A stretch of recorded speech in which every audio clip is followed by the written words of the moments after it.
Al-Fatihah. A'udzu billahi minasyaitonir rajim.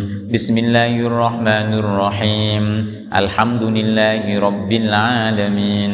Arrahmanir rahim. Maliki yaumiddin. Iyyaka na'budu wa iyyaka nasta'in. Ihdinas siratal mustaqim. Siratal ladzina an'amta 'alaihim ghairil maghdubi 'alaihim waladdallin.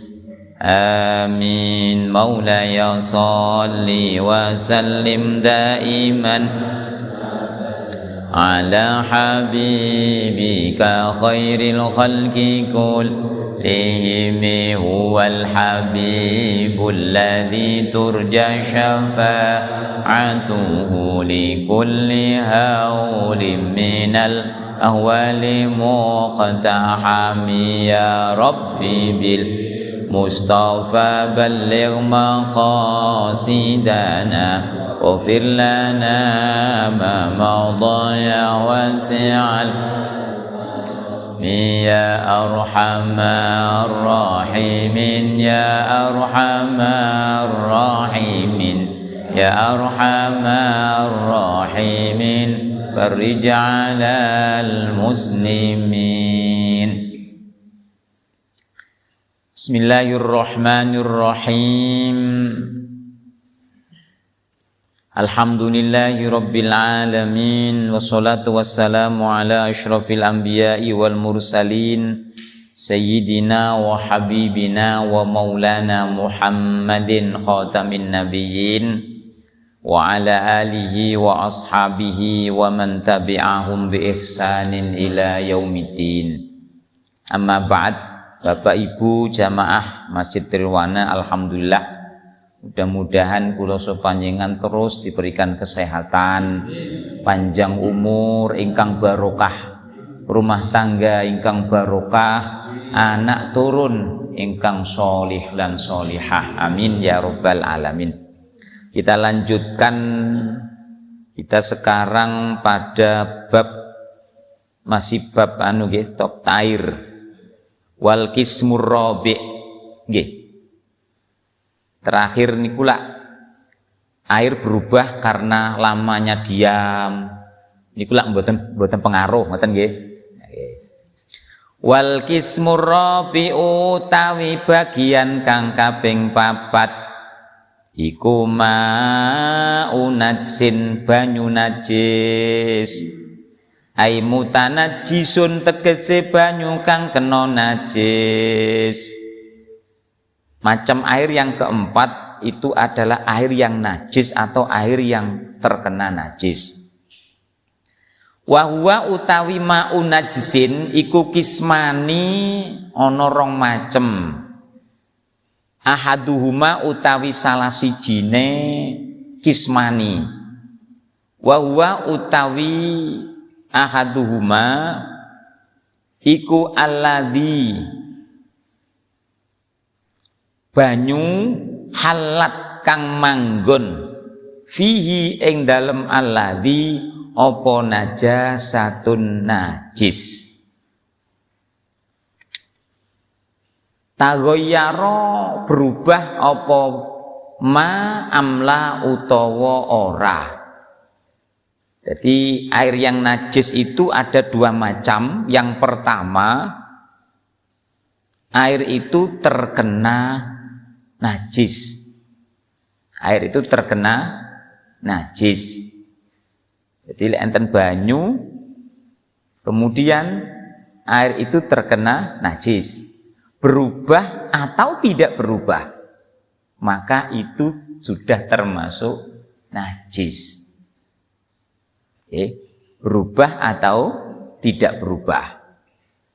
Wa huwa hale utawi alladzi aywal halu tegese utawi tingkae iku annahu temen setune alladzi iku maun banyu dunal kullataini kang kurang sangka rong kolah. Air tadi yaitu air yang kurang dari 2 kolah. Air 2 kolah itu seberapa? Ulama berbeda pendapat. Kok saged beda pendapat? Padahal Kanjeng Nabi ya tetap dunal kulataini ngonten. Air 2 kolah. Berbeda pendapatnya karena di dalam satu hadis itu bahwa yang dikatakan 2 kolah itu ada yang menyebutkan apa 1 dhira dan 1/4 dhira. Apa ngoten niku? Jadi 4 napa? Wis angel-angel ngoten ya. Udane dhira itu ngenten. Dhira itu napa niki lengan. Niki dhira. Niki lengan, niki dhira. Lah, ukuran orang ini kan berbeda. Wong Arab karena mungkin pas sing ngomong wonge gede berarti panjang. Sedangkan mungkin orang Baghdad walaupun podo ras Arabe tapi tidak setinggi orang Arab. Wong Irak niku wonge gede-gede. Kok Saddam Hussein awake napa? Gede ngoten dempal ngoten ya. Tapi kalau Arab kan tinggi-tinggi. Nah, sehingga di saat mengukur dhira'nya berbeda. Ada yang mengatakan 1 dhira' itu lek cara di senti 53 senti, ada yang mengatakan 52, ada yang mengatakan 48, tambah ndek malih ada yang mengatakan 46. Nah, dari situ nanti di saat mengukur 2 kolah itu adalah 4 dhira' dan seperenapa ya? 4 dhira', nggih. 4 dhira' kali 1/4-nya kali 4. Apa ngoten niku? 4 dhira' kali 4 dan 1/4-nya kali 4. Bahasa kasare niku 4 cara 1 dhira' tadi dibuat 48. 4 kali 4. Jadi cara tempat niku panjang, lebar, tinggi. Ping 4 niki napa ae. Pokoke muter lah wis. Niku 1 dhira' ditambah 1/4 dhira' kali 4. 48 1/4 pinten? 12. Nggih. Berarti 12. 48 tambah 12 berarti 60. Nah niku yang masyhur niki. Sehingga cara tempat itu murabba, tempat itu segi 4. Nggih. Itu lebar, panjang, tinggi 60 cm. Lebarnya 60 cm, panjangnya 60 cm, tingginya 60 cm. Ini yang masyhur. Lah, dari 60 cm itu, 60 cm murabbak kotak tadi, mengisi dengan liter masih beda pendapat. Ada yang mengatakan 216 liter, enten sing ngarani 217 liter. Nah, niki. Kalau nanti dhira'nya 53 sebagaimana di dalam kitab Fiqhul Islami wa adillatuhu sekarangan Syekh Wahbah Az-Zuhaili itu mboten 60, 72 lebar, 72 panjang, 72 tinggi. Kalau angen-angen pernah berarti 70, 50, dua rek wong rek. Nah, terus kalau 72 tadi per segi per 4 di dalam kitab Wahbah Az-Zuhaili liternya menjadi 268 liter. Itu 2 kolah menurut Syekh Wahbah Az-Zuhaili. Tapi yang banyak pakai tadi 60 tadi. 216 atau 217 liter. Oh, niku 2 kolah. Jika air kurang dari 2 kolah terkena najis, berubah atau tidak, maka air itu sudah menjadi mutanajis, menjadi najis. Kalau sudah menjadi najis, dibuat berwudu tidak bisa, dibuat bersuci dari najis juga tidak bisa. Jelas nggih? Karena terkena najis. Kalau bahasan yang dulu, bagian air yang kedua, itu tahurun ghairu mutahhirin, suci tapi tidak mensucikan. Di sana disebutkan bahwa ada air kurang dari 2 kolah, tapi tercampur barang suci. Oke. Kalau tercampur barang suci, airnya masih suci, tapi tidak bisa dipakai bersuci. Kalau yang ini, karena airnya kurang 2 kolah, tercampur dengan barang najis, airnya menjadi najis. Dan wa yustasna lan den jabaake den kecualikan min hadzal qismi saking iki bagian apa al mayyitatu batang bangkai allati la damakang ora ana getih iku maujud laha kedue mayitah sailun kang mili inda qatliha ing dalem nalika mateni mayitah au syakki udwin utawa nyigar anggota minha saking mayitah kaldubabi kaya dene laler. Dikecualikan dari bagian ini napa? Air sedikit terkena najis. Napa? Yaitu bangkainya hewan yang tidak ada darah mengalir. Napa mawon hewane? Pokoknya hewan itu tidak ada darah mengalir di saat dimatikan atau di saat kita apa? Belah. Nah, wis potong terus belah. Nah, ngeten, darah mengalir. Lek enten darah ada, tapi mengalirnya ini yang penting. Nggih. Seperti nyamuk gitu. Lek dibelah.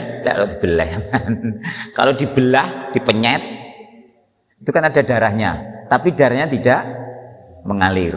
Nah, bangkainya itu di saat masuk ke dalam air, airnya kurang 2 kolah, maka airnya tetap menjadi suci dan mensucikan.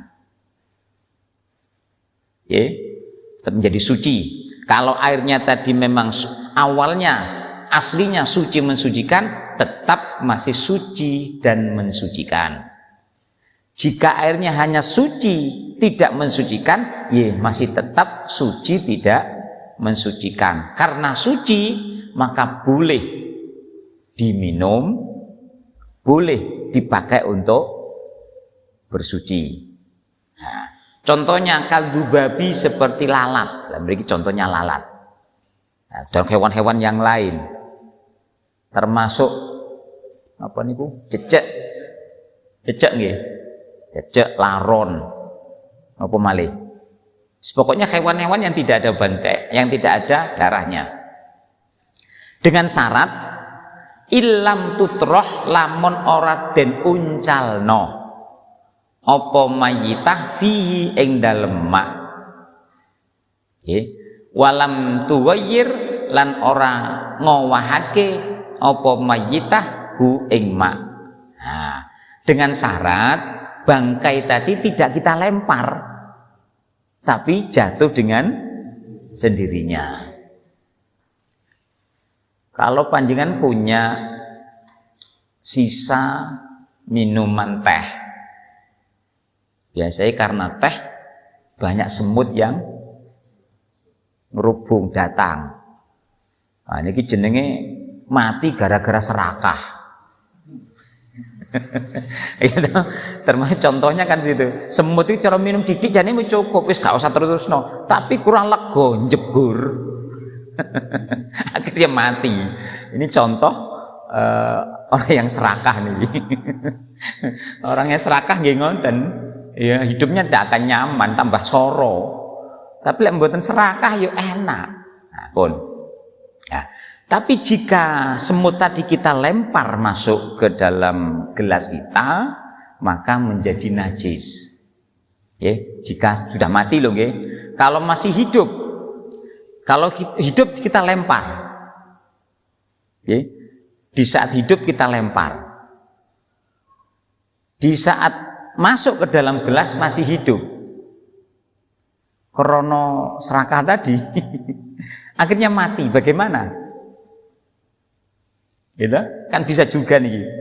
Anak kula jenengan dulinan, entah dulinan laler, dulinan semut di kopi atau di teh kula jenengan. Udek kali anak kula sampean dilegurun diudek. Jadi kita tahu di saat anak kita memasukkan semut ke dalam masih hidup. Masih hidup. Tapi di saat didelok suwe mati pisan. Bagaimana? Air tadi.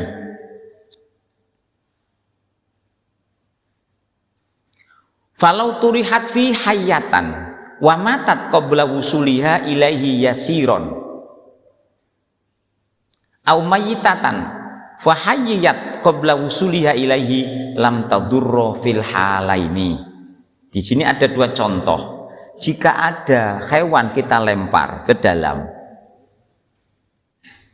mati sebelum, kalau tadi jelas, kalau kita lempar masih hidup gitu, masih hidup, berarti matinya di dalam, berarti ini masih suci, masih boleh diminum. Atau di sini kalau kita lempar hidup, mau kita lempar, mau nyampe ke dalam gelas mati. Wis kadung kita lempar, loh wis mati, wis kadung. Cuma begitu. Atau dibalik, di saat mati, oh kok mati yo? Coba ditelan dek teh, dimasukkan, lah kok hidup? Seumpama, ya, ini aumayitatan fahayat, kemudian hidup lagi, maka itu tidak mempengaruhi terhadap kesucian air itu. Seumpama, tapi koyo yo. Tapi ya mbok menawi gitu. Anak kita mungkin wah eman iki rek. Teh apa kopi ya, wah eman kopi iki kopi larang. Kok dibuat wah eman begitu, pun. Dengan syarat ilam tutrah di saat sudah mati terus kita masukkan, itu berarti tetap mati, maka itu yang berpengaruh. Wa kadzalan kaya mengkono yustasna an najasatu tawi najis allati la yudriku kang ora bisa nemoni ha ing najasa apa at-tarfu peningal, atau najis tapi kita tidak tahu, mata kita tidak bisa melihat. Satu contoh mungkin, karena ini buat bersuci ya. Di saat kita meninggalkan jeding karena kita sudah dewasa, tahu bagaimana menjaga supaya tetap suci. Airnya satu timba, kemudian kita tahu ini masih suci, saya tinggal keluar. Di saat saya tinggal keluar, anak kita yang ke jeding, anak kita, loh, kulon jenengan kan kemungkinan anak kita tadi cawike bener pora, itu kan ada dua kemungkinan gitu.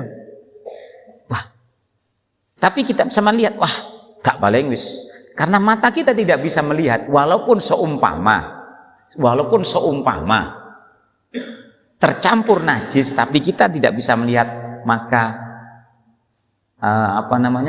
fakullu minha la yunajjisul ma. Fakulun mongko utawis kabehane minhu saking dua-duanya tadi la yunajjisu ora najisake apa kulun almaa ing banyu. Jadi tidak bisa menajiskan. Nah ini buat usah terlalu takut, ragu-ragu, was-was. Mboten terlalu was-was. Ya apa anakku Mang yo? Ya apa Mang? Jeding mau cawiknya bagaimana? Enggak masuk ke apa namanya? Ketimbah pandak dan lain sebagainya. Mboten usah didelok ngono ae. Alah, sekarang apa-apane berarti suci ngoten mawon. Nggih. Ini termasuk mungkin air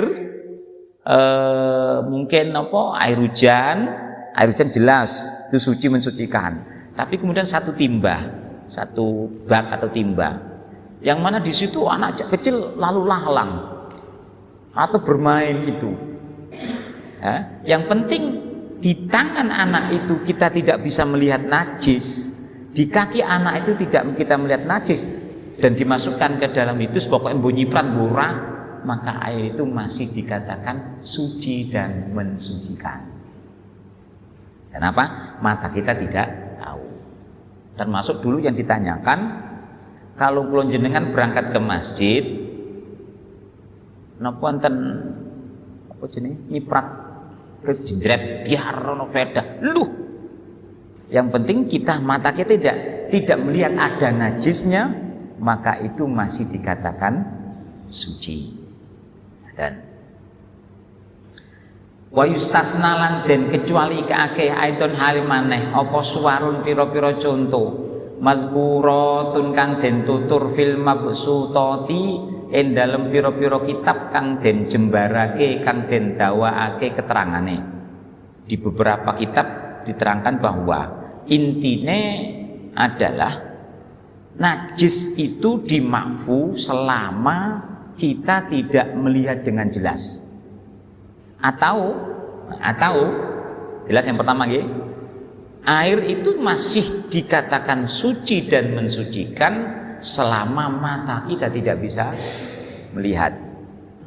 Satu. Yang kedua, itu najis tapi tetap dimakfu selama kita sulit untuk menjaga dari najis itu. Ulangi lagi. Yang kedua, itu tetap dikatakan najis tapi makfu. Selama kita sulit menjaga dari najis itu. Contoh seumpama, kalau memang kita bisa menjaga cicak supaya tidak masuk, berarti alhamdulillah. Seumpamanya sulit, ya Allah cecek wis digusak, wis dipatahin macam ada saja, sulit kita. Maka itu tetap najis tapi dimakfu. Dimakfunya di tempat itu. Contoh, kalau jenengan sholat di Masjid Agung Sidoarjo yang lantai atas, itu kok burungnya kawadah, mas wis dipel bolak-balik ya, betul suwe anak tetap mawon. Itu kita sulit menjaganya berarti. Nah, di saat kalau sama kate sujud luh ono telek iki di sekitar kita luh sementing mboten dipasno ngoten mawon. Nggih, seumpama itu najis itu dimakfu. Tapi dimakfunya, saya ulang lagi, dimakfunya di tempat itu. Kalau sampean bawa, sampean pindah, maka najisnya sudah tidak diampuni, tidak dimakfu. Contoh lagi, nyamuk. Kita sholat di tempat yang nyamuknya banyak. Sholat ngeten, wah celekit-celekit, wah kadang tidak sadar ngeten refleks. Terus di sini ada darah dari nyamuk tadi. Ini najis tapi dimakfu. Jelas nggih? Kenapa? Karena kita sulit menjaga. Kayak autan. Autan kan yang tidak ada bajunya gitu. Kelambi-kelambi lah mboten. Kelambi-kelambi ya, karena tidak ada autan nyamuk masih nempel wung. Salat ya anus moro ngeten mawon. Itu najis tapi dimakfu. Jelas nggih? Nah, niku termasuk pengecualian. Wa asaro lan awe isaro lil kismisani maring bagian kang kaping pindho. minal kismir rabi'i saking bagian kang kaping 4 biqaulihi kelawan dawuhe ki musannaf au kana utawa ana apa banyu iku kasiron akeh kullataini rupane rong kullah fa aksara mongko luwih akeh. Yang pertama airnya sedikit kurang dari 2 kolah terkena najis. Lah yang kedua airnya kathah, airnya banyak 2 kolah atau lebih terkena najis, terkena najis. Fataghayyaro mongko berubah apa banyu yasiron kelawan sedikit au kasiron utawa akeh. Kalau ada air lebih dari 2 kolah atau lebih terkena najis, airnya berubah karena najis tadi. Penting nih, airnya berubah karena najis. Maka walaupun airnya 2 kolah itu masih menjadi najis. Jelas nggih? Seumpama sungai di depan niku. Di depan ada najis di atas. Najis sih warnane biru. Seumpama biru. Lah ini bisa mempengaruhi merubah warna air. Airnya ke bawah menjadi biru. Maka airnya tadi menjadi najis. Nah. Ada pertanyaan di saat Basul Masail itu ketemu pundi nih kok di NU nih. Pertanyaannya, kalau seumpama ada bangkai di atas, kemudian air yang mengalir yang melewati itu, apakah semua menjadi najis? Nah, jawabannya, jika memang berubah warna, bau atau rasa. Apa bau? Warna atau bau atau rasa. Berubah salah satunya. Jika di bawah kok bau asin mambu dikira mambu apa ini? Semua begitu. Memang baunya sama dengan bau bangkai tadi. Kalau baunya tidak sama berarti baunya itu berubahnya bukan karena bangkai. Bangkai najis. Kalau bangkai tidak najis, maka tidak apa-apa. Contohnya nopo ikannya mati semua, sudah tenggelam sehingga tidak diambil sama orang. Yang bawah baunya bau amis kayak iwak mati. Karena bangkai ikan itu suci, maka airnya tidak akan berubah menjadi najis. Nah, jelas ya?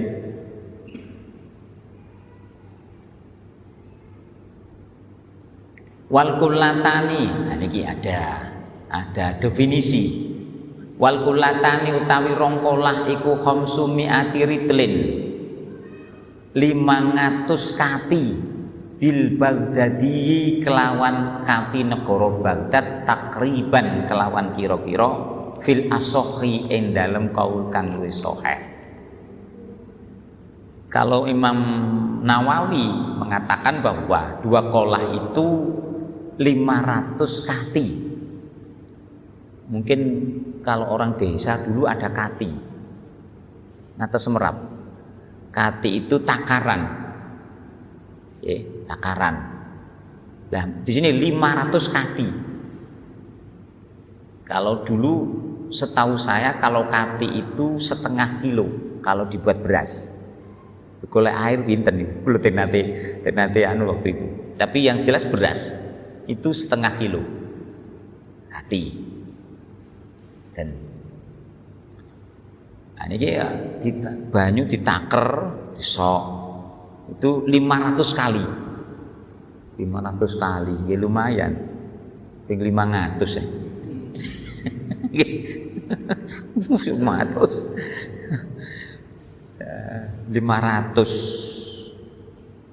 kathah niku. Kalau sekarang 200 pinten wau 16 mawon, kalau galon Aqua, galon Cleo itu kan 19 liter. Berarti 10 kali ngoten mau didamel 10 kali lebih dikit. Lumayan ngangkat 10 sudah ngisi 10 nggih lumayan. Nah ini 500 tambah 500.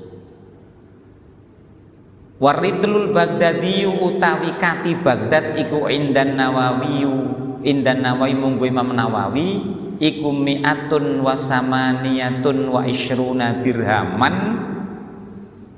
182 dirham 128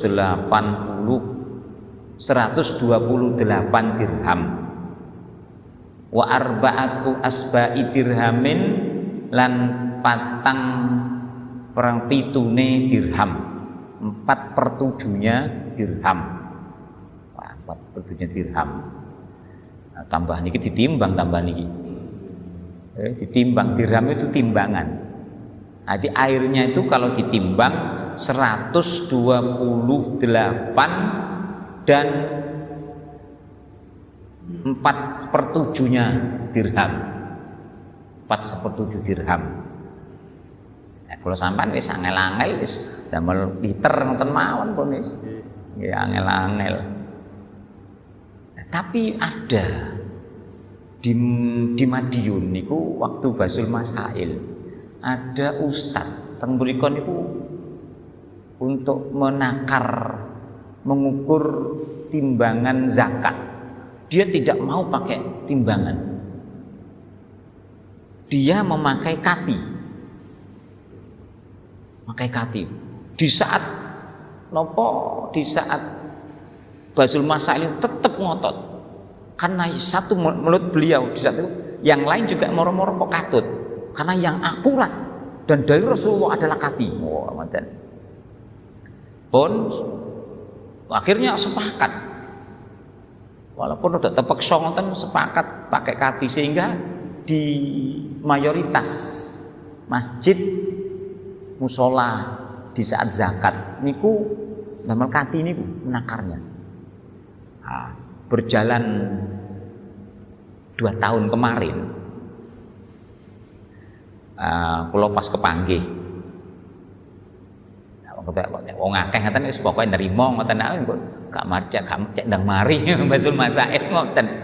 Di saat ketemu niku kula ngenten, Kang sik ndamel kati to Kang? Ya nggih Pak, wis napa yang paling akurat to. Jane yang paling akurat itu timbangan to Kang. Kula kok tenangkan. Mboten saged niku takaran niku gak iso. Timbang ketakeran itu lek coba ditimbang pasti berubah. Mbah lebih piro kalau takaran ditimbang. Tapi kalau timbangan pasti akurat, apalagi pada digital. Kalau tenangkan, oh jelas niku wis ndak bisa berkurang, ndak bisa lebih. Tapi kalau takaran gak bisa akurat itu Bang. Kalau tenangkan. Mulakno lek cara kok nakere rada anggang-anggang kaya wong tukang wedi saya bilang gitu. Kayak truk tukang wedi kenapa kok diwalak-walik balak-balik diwalak-walik? Sebab kok lek diuncalno teng truk niki iso rada enteng. Tapi lek sampean taket sampean penek akan padet. Maka akan jauh lebih banyak. Ngendel piye. Mungkin mikir ngoten Mbak Munawi lho. Barang kok kula kerja lagi. Pancene wong kalau karena bisnis itu mesti menang kula mboten ada. Lho napa saged? Lah buktine gara-gara sampean niku ngotot gawe kati ditunjuk kali NU PCNU Madiun sampean dikokon gawe kati berarti usaha sampean. Kula mboten saged. Akhirnya bisnis ngoten. Tapi alhamdulillah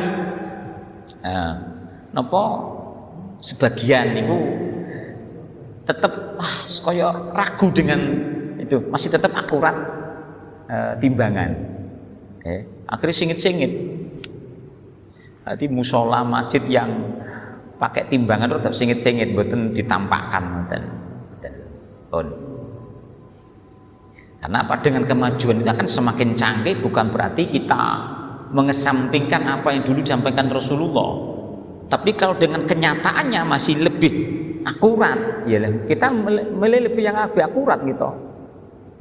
Sehingga ada kaidah niku lek cara NU, al-mukhafadatu 'alal qadimis shalih wal akhdhu bil jadidil aslah.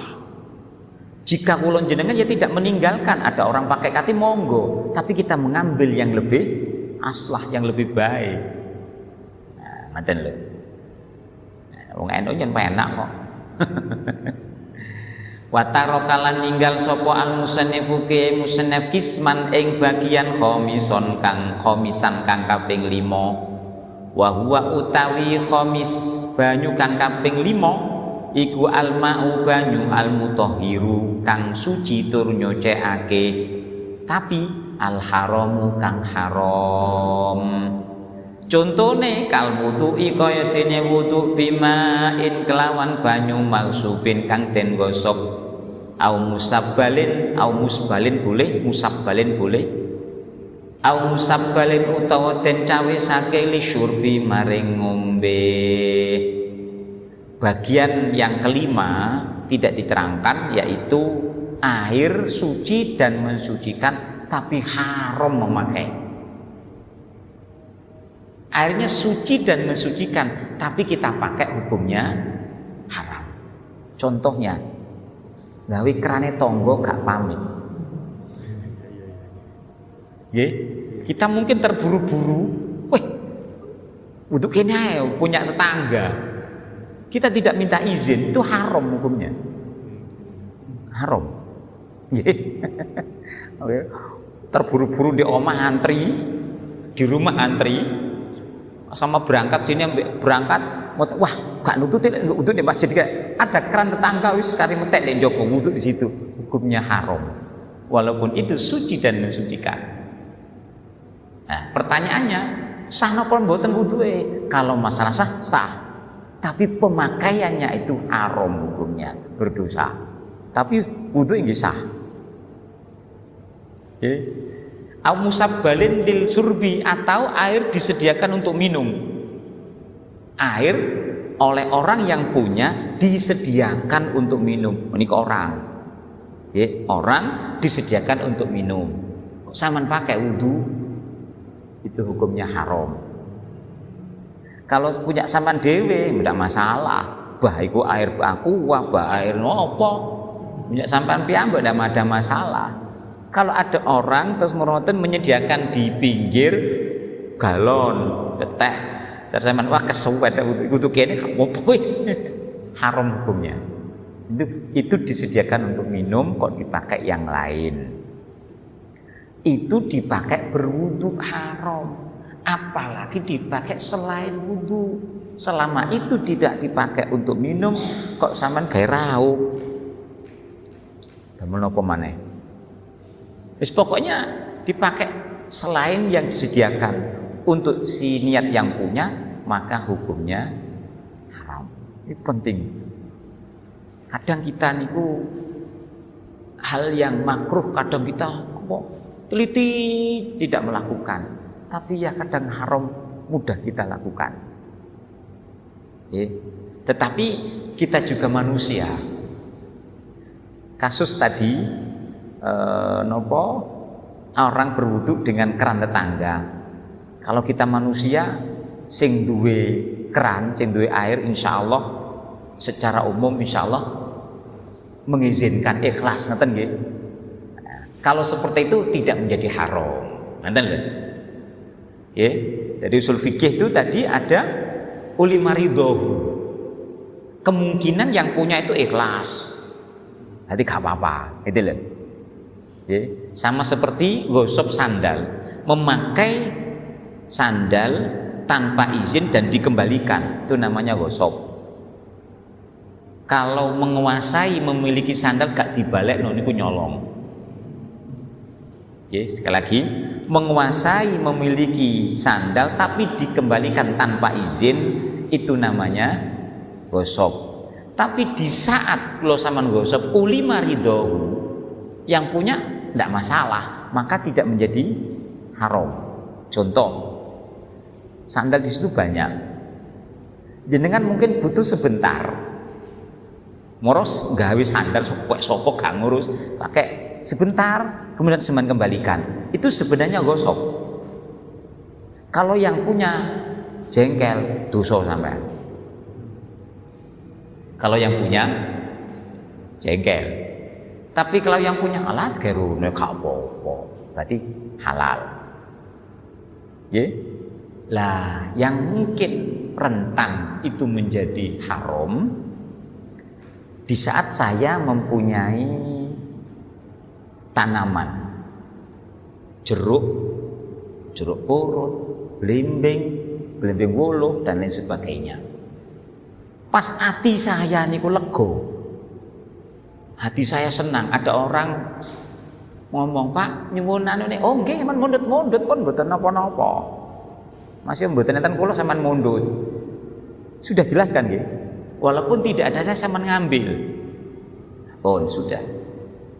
Nah, dapat berapa hari, dapat 1 bulan, kita di rumah. Pas cangkruk, pas duduk di balai rumah itu, meronton ada orang moro-moro nyedeki njupuk medhek. Lho, kayak sampai moro-moro njupuk gak pamit. Mungkinkah saya perasaan seperti itu? Mungkin nggih. Lah kalau saya punya perasaan seperti itu, walaupun dulu sudah pernah mengizinkan, itu haram. Loh, biyen kan ya dulu. Karena dengan adanya rentang waktu, di saat kula mangkel teng sampeyan sakmane moro-moro sampean moro njupuk. Loh, sapa dijupuk gak pamitan niku? Ngeten nggih. Itu menjadi haram. Dan ini rentan. Kadang kula sampean ada orang lain, "Pun Mbak sampean mondok mboten napa-napa, pun diizini." Padahal orang ini loh ngamur gak mulai duwe ngizini. Bisa juga seperti itu. Dan itu menjadi haram. Nah, itu sing rentan. Lek wudu tadi insyaallah wudu di punya tetangga insyaallah kayak wudu ngoten insyaallah ya ikhlas. Itu lek dipakai untuk membah sepeda. Oke. Seumpama ya bisa juga. Dulu pas pakai wudu ketemu, "Kulo tadi wudu nggih pun mboten napa sampean damel-damel." Pikir sampean damel-damel. Wah, cocok iki minta geng sepeda. Karena maksud daripada yang punya karena dipakai wudu, enggak apa-apa dipakai-pakai. Lah kalau yang moro geng sepeda, itu haram itu. Kalau tidak minta izin, nggih. Wallahu alam bissawab. Monggo bila ada yang bertanya.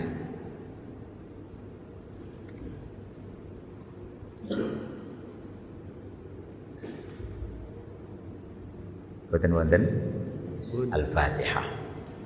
Alhamdulillah Iyyaka na'budu wa iyyaka nasta'in ihdinas siratal mustaqim siratal ladzina an'amta 'alaihim ghairil maghdubi 'alaihim waladdallin. Bismillahirrahmanirrahim. Allahumma shalli wa sallim ala sayyidina Muhammad wa ala sayyidina Muhammad walhamdulillahi rabbil alamin hamdan syakirin hamdan na'imin hamdan yuwafi ni'amahu wa yukafi mazidah ya rabbana lakal hamdu kama yanbaghi li jalali wajhikal karim wa 'azimi sultanik. Allahumma taqabbal wa awsil waj'al wa balligh wa hdi thawaba ma ta'allamna wa thawaba ma takafna fi hadzal masjid ya Allah hadiyatan minna wasilah wa barakatan minka syamilah wa rahmatan wa ni'matan wa maghfiratan wa syafa'atan minka nazilah ila hadrati abaina wa ummahatina wa ajdadina wa jaddatina wa libatina jami'a qaribina wa man intasaba ilaina wa man lahu hukun alaina wa man dzukira min qablu ya Allah rabbana atina fid dunya hasanah wa fil akhirati hasanah wa qina adzabannar. Wa sallallahu ala sayyidina Muhammad wa ala ali sayyidina Muhammad walhamdulillahi rabbil alamin. Al-Fatihah.